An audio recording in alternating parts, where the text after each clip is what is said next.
cruising, Jesus showed the way. And there's one more thing I'd like to say. They nailed him to the cross and they laid him in the ground, but they should have known you can't keep the good man down. I feel good every day.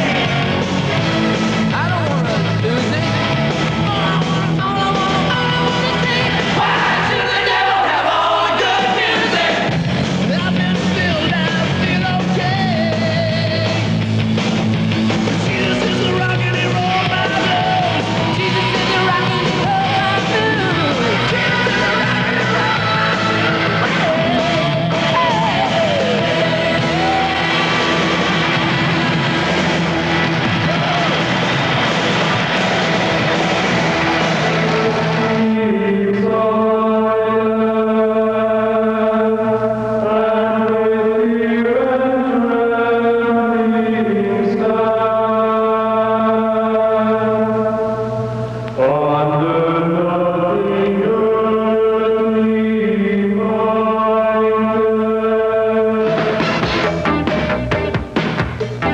While hymn writers of old touched the people of their times and gospel music of the 30s and 40s sustained early churchgoers, something happened in the late 60s and early 70s that again forced the church to take a look at music.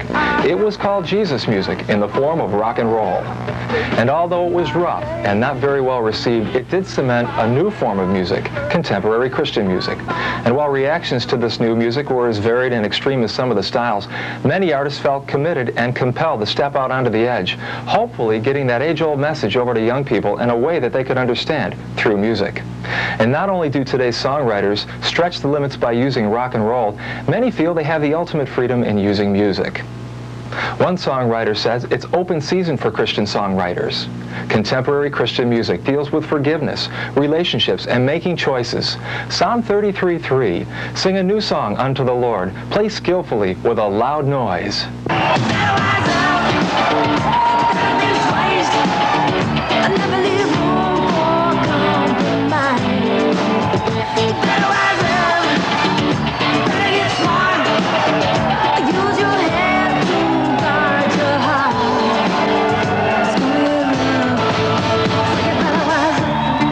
Why do we see crossing over? Why do we see some of these very same artists now crossing over and going all pop and saying, well, I don't want to be identified as a Christian artist? What happened to your Christian commitment? You say you're doing this to reach the kids. Then you go on national television and say, I don't want to be identified as a Christian artist. I'm a pop artist and I sing some Christian songs. I think what makes me the most excited about the whole music and the combination of good, fun pop music and Christian lyrics and just the whole meshing is that I think everybody tends to compartmentalize life. Okay, this is church, this is fun, this is school, and you know, I'm a young woman in the 1980s and I want to be a whole person. I don't want to be just a lump of compartments. And in my music, I want to say, you know, come on, young women, kids, you are a whole person. Don't ignore anything. Don't ignore the sexual. Don't ignore the spiritual. Because we're a very complex creature. And I just feel like what's so exciting for me is that the style of music that I've had the opportunity to sing gives freedom to approach all of that. People want to be cool and be Christ-like. And I don't think you can be acceptable to both groups. Either you'll be acceptable to Christ and not to the world, or to the world and not to Christ. And here comes in the situational Christianity. At times you're this way, at times you're that way. And I just think that that's, the word would be hypocrisy, putting up a mask.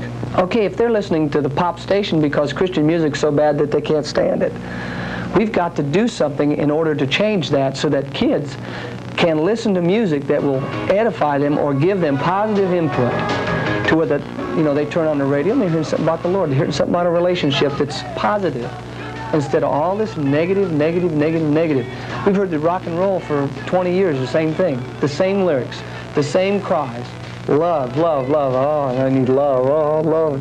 You know, what is it? What are they crying out to? They want to relate, but yet they're not getting it through their cultural thing because the culture keeps letting them down. Why, as true believers of Jesus Christ, do we really want to to identify so closely. And I've heard some of these groups. I've talked to some of these groups, and they said, we want to look like them, act like them, and then we'll put Jesus music in there. Why do we even want to look like them, act like them, and copy their whole style on a stage?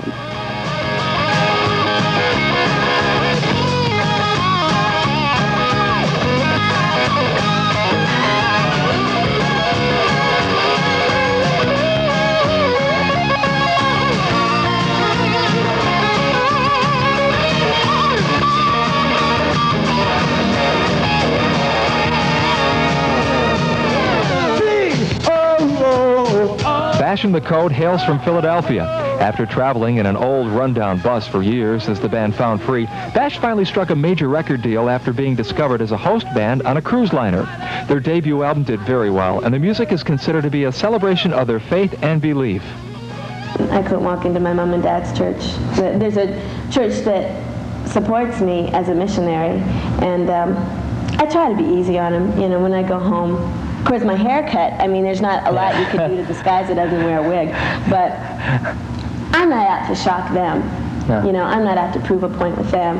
And my lifestyle has really been geared towards gaining the respect of the kids I'm trying to reach.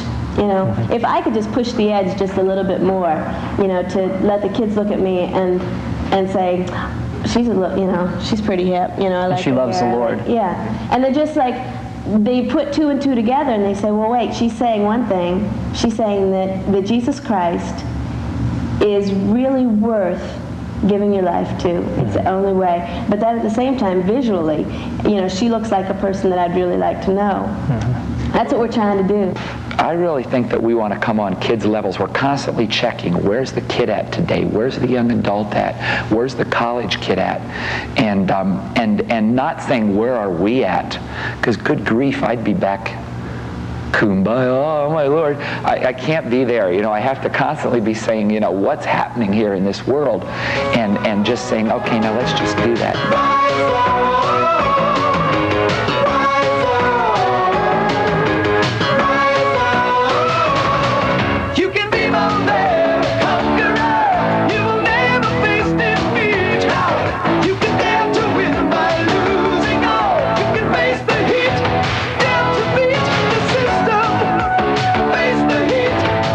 Voles was one of the founding members of contemporary Christian music's longest-running successful rock bands, Petra. After many albums and thousands of concerts, Greg took a new direction and formed his own band with ex-McCartney and Wings drummer Joe English. Greg turned down many opportunities, such as singing with REO Speedwagon. He's committed to excellence, not simply having hit records or to become a household name. Part of the most enjoyment was watching it grow. Starting out, you know, traveling in a van, and it was a weekend deal. I mean, for the first 8 years, Petra paid all the bills out of their own pockets. The guys had jobs. They did whatever they could. And then it was only until, I think, 1981 that things began to really start breaking with Never Say Die. And by 1982, we were actually able to pay the guys a small salary, and little by little. But seeing the group committed to excellence was, I think, one of the high points, seeing a group of guys that were really committed to excellence and wanting to provide a quality art alternative to the kind of music that kids hear today on the secular airwaves. Let's see if they'll do it for free. I'll answer. I'll be more than happy if some of these groups want to go out and tour for free and preach to kids. Let's see. If 5 years from now they're still doing it for free, then I'll say they're genuine. You're hurt. You're just really hurt because you know your heart and you know why you do it. So far for us, the rewards have never been as great as those evangelists. You know, I really wonder if you had to ask them to travel how we do and do what we do, if they would still do it. You know, because as they say that, you know, they're sitting there with their diamonds on, and there's really no other reason outside the Lord has touched you, and your heart cries out for a segment of the population that they don't touch. I'm not a poor man. I don't have to work. I only do what I do because I enjoy the Lord and I enjoy sharing the Lord with people. I made a few $1 million, and you don't have to be curious. If you have enough money and you know, and you're real high one morning, you decide you want to go to Acapulco and dive all those rocks, you can just do it. You know, mean, I just did everything I ever thought would be interesting. And I'm not curious about what the world has to offer. They look like the world, they talk like the world, they walk like the world, they act like the world, and I don't care what anybody says, the Bible still says to come out from among them and be ye separate, saith the Lord of hosts. Hey, we are a peculiar people. Time approaches, which way will you choose? You can say goodbye, but that won't be the last time that you lose. Come on, don't say suicide. It's your move, consider it well. Don't say suicide. The choice is the life, or the life comes from hell. Don't say suicide. It's your move. All Rick Kua has ever known how to do is make music. From the early days in his hometown of Syracuse, New York, to playing with the nationally known group The Outlaws, Kua sees music as a profession and the perfect vehicle to communicate the gospel. Some people struggle with the volume and the way people dress. Kua sees it as a way to relate his message. Not everyone agrees. I don't advocate, and I'm not saying you got to wear a three-piece suit, you know, and a narrow tie and a vest and the whole, you know, the whole ball of wax. That has nothing to do with it whatsoever. But what I am saying is that I don't believe if Jesus Christ was here on earth today, and he was a musician as well as a minister of the gospel, I don't believe that he'd be walking around with an earring and all the crazy-looking clothes that some of these groups wear. I just don't believe that. And I have a hard time for them trying to justify the way they look. Gee, I kind of like to dress like that. I don't know. I think I've got a million answers for this one. We probably don't have enough time. I mean, but first of all, if we're going to reach kids that don't understand about Jesus, and all they understand is relating to another human being with common interests such as the way they look, the way they dress, the way their music sounds. Well, if we're going to reach those kids, then we better let them know that we love what they love. You know, we like long hair. It's okay. We like leather jackets. You know, if I want to dress my boots up and throw a few chains on them, what's the difference? Nothing wrong with chains. There's nothing wrong with leather. I mean, there's nothing wrong with long hair.